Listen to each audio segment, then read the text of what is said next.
Hi, my name is Jean and I'm the Creative Pixie. I'm here today to share with you some tips if you feel like crocheting some little amigurumi toys. I recently bought the Animal Friends of Pica book, and this book is fantastic. It's full of 20 patterns of wonderful inspiration. And on buying this book, I decided there was a couple that I really needed to crochet. So I decided that I would start with Murray, the sea otter here, and Bonny Puffin. So the first thing I did was decide on a suitable yarn. Whenever you're doing amigurumi toys, most people would say to use some cotton yarn. So I picked up some Drops Loves You number 9 cotton yarn from our local wool shop. They had it delivered, and I flicked through the book and picked out what yarns I thought would suit the little characters. So first things first, whenever you're doing amigurumi crochet, you need to decide on what crochet hook to use. I ended up having to buy some an Addi Swing 2.5. Usually Tulip Etimo Rose is my preferred crochet hook, but they didn't have the 2.5 in that range, so I bought this one. And I have to say, from using this, I really like how it supports your hand. I am a knife holder of crochet hooks, and I find that this was long enough to support my hand so that it didn't get tired when I was crocheting. It took a wee bit of getting used to, but from crocheting these two, I'm well used to it now. Another thing you would need are stitch markers.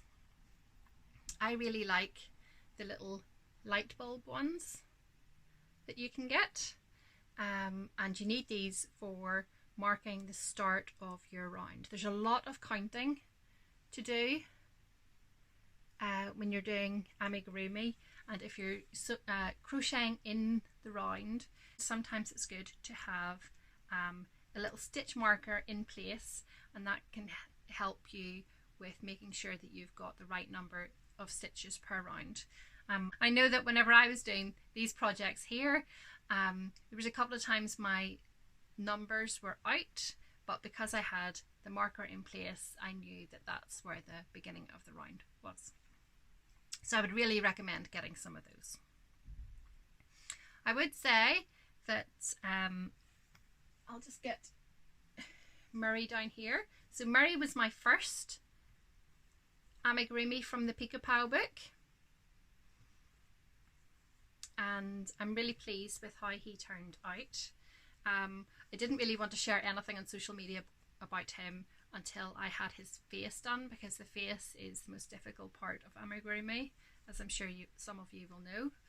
And I thought, if the face turned out rubbish, then I'll just not continue. No one will ever know, yes. So this is Murray here. He's got a little life jacket on, which is removable. And one thing I would say, if you're not used to crocheting amigurumi or crocheting in the round, you will see that there's a jog that is formed whenever you're doing your amigurumi, and that's perfectly normal. It's nothing to worry about. Whenever I first saw it, I thought, oh my goodness, have I gone wrong with my row counting or something? But you can see here, because you start at the top, work your way down, and you can see the jog here, and it's just moving diagonally across the body, but that's perfectly normal for him. So I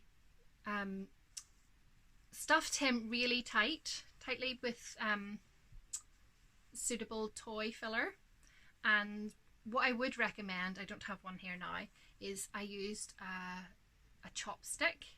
And so when I put the stuffing in, I put the chopstick in just to make sure it was all tightly packed. And you want it to be tightly packed because it gives him form, and it means that he's able to stand up himself. So that is Murray. My next one that I completed was Bonny the Puffin. Bonny Puffin. Bonny the Puffin, yes. And Bonny the Puffin was a bit trickier actually. There's a few things I want to say about the pattern with Bonny the Puffin. Is that in the book, some of the photos featured were different from the pattern.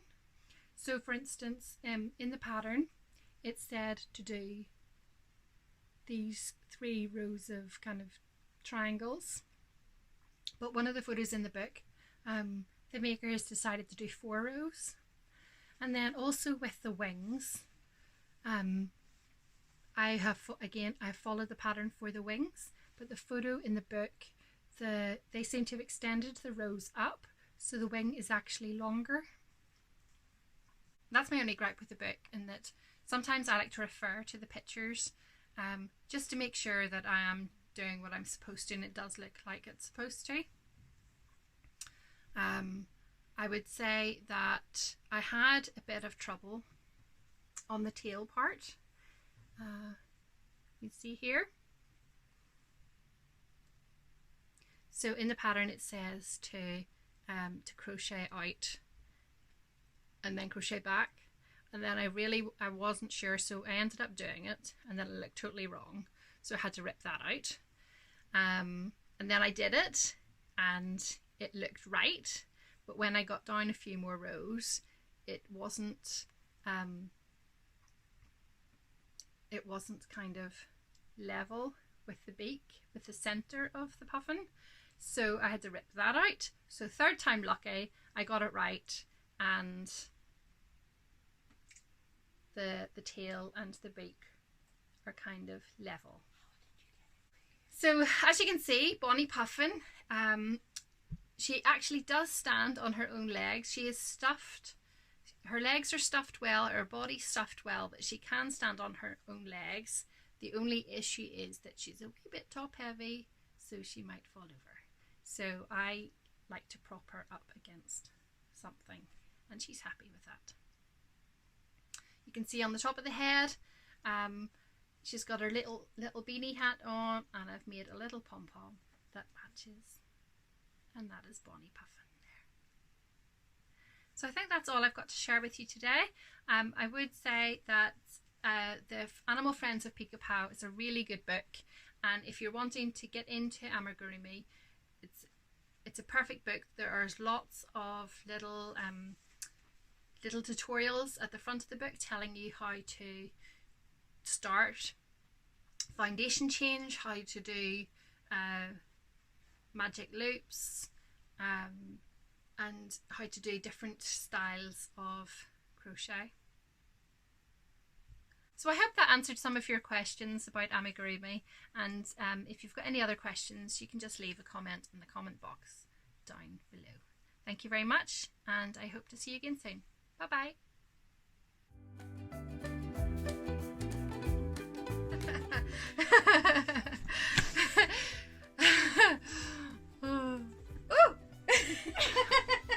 I'm keeping all this in. I want to get little beeps at the end. I recently bought a book, Pica. It's not called Pica, it's Animal Friends of Pica. Okay.